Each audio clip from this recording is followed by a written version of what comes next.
Imagine this. While playing Factorio, you want to set up a new construction site. You should be able to turn a raw resource into a finished product. Now make it modular, so that the workload is split evenly. Now give each module the ability to craft more than one recipe. And while we're at it, create item requests to control what to craft. Now give each module the capability to switch from any recipe of mentioned requests to any other. Now incorporate not only crafting but also smelting with furnaces. And finally, scrap the logistic network and, replace it with belts? Why would anybody do that? Simple answer, most people don't.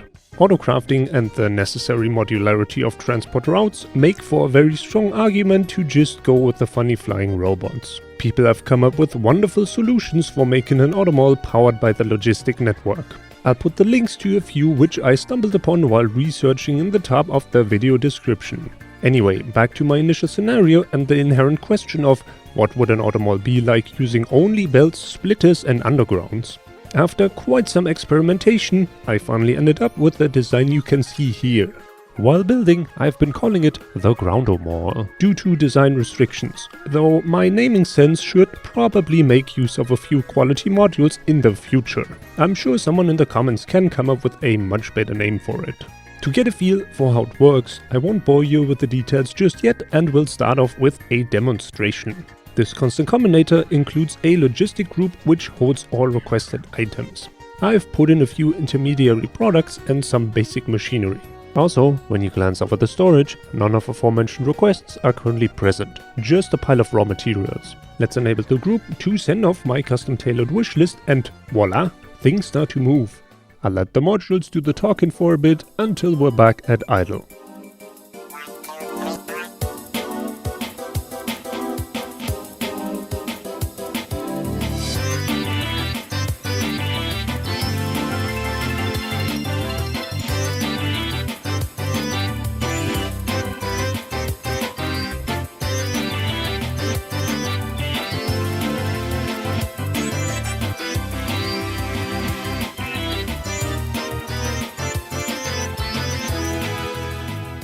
As you can see, all modules are now free again, so let's go ahead and compare my initial requests with the actual amount that made it into the storage cluster. The side-by-side comparison makes it fairly obvious that each item count has quite some variation. A lot of materials seem to lean into the field of little to moderate overproduction, though items in smaller numbers, namely underground pipes and electric miners, fall more on the side of slight underproduction. Personally speaking, I think having a bit too much of any ingredient is definitely better than having too few, so overall I would call this a successful prototype in its current form. Continuing forwards, I will now give an overview of each notable part involved in the crafting process. Also don't worry, it's gonna stay fairly high level since talking over the purpose of each and every combinator would otherwise derange into a 2-hour long video nobody wants to stay around for. Anyway, a good starting point would be the storage cluster. Each row inside of it has an input belt from the right, storage chest in the middle, and an output belt on the left. Information about currently present materials is being sent out at the top and at the bottom. For now, all we care about is the first one, which directly interfaces with the next sector, the brain of them all. It is responsible for doing following things in order. First, compare storage amounts with items requested. Second, take the item that is missing the most and check if a module needed for making such is available. The brain then sends out the request to the next free module, or in case all are busy, skips further processing and returns back to the start. To make things easy, let's assume that the brain just told the first smelter module to produce 100 iron plates. Mentioned instruction is saved into the module's memory. Shortly following, the module will determine all required ingredients necessary for a successful craft and compares all with available materials from storage. By the way, that's the reason why the storage cluster has a second output for information. If the module cannot fully craft the instructed material, it will purge the memory and notify the brain about a failed crafting attempt. In a scenario where it does find sufficient resources, required ingredients are sent to the storage cluster and to the module's own build interface. We are now entering the production step, where ingredients are retrieved from the left, routed to all internal machines to be processed, and finally exit on the right back to storage. After all machines come to a still stand, The module considers the request as fulfilled, resets the memory cell, and informs the brain about a successful crafting operation. Okay, this is how the overall mechanism broadly functions. With enough repetitions, ore gets turned into plates, plates are made into gears, and gears plus other shenanigans are crafted into an assembling machine. For completion's sake, I want to quickly highlight some extra features of this prototype.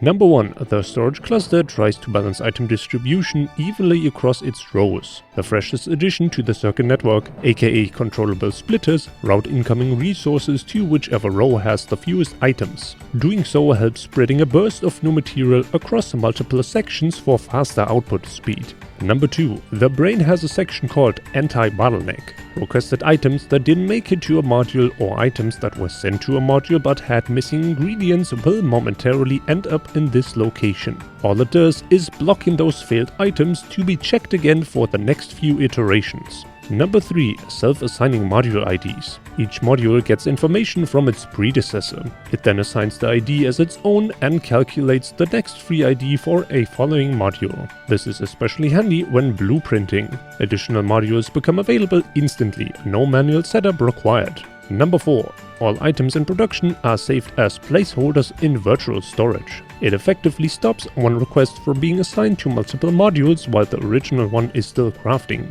All these additions contribute to better decision making and smoother operation, though I should also point out that there is still more room for improvements. First and foremost, crafting time. It takes a good while for items to travel to a module and back to storage, partly because I've left gaps in between modules and also because blue belts could be upgraded to turbo belts, assuming you own space age. Another limitation for this design is checking only for direct dependencies, meaning I had to define all intermediary items myself to make machines such as belts and underground pipes. Recursive crafting is the obvious solution to a better system. It is quite the step up in complexity though, since we have to make an entire recipe tree for advanced products and schedule such according to our present layers. Pushing all recipes on a stack in reverse order would probably do the trick, but I would also have to allocate all starter materials first and then— Alright, that's enough theory crafting for today. Let me know if there are any questions regarding today's showcase in the comments down below. If you feel like diving deeper into it or want to experiment with the prototype yourself, I'll have a link to the blueprint string in the video description. Thank you very much for watching, and I'll hope to see you next time.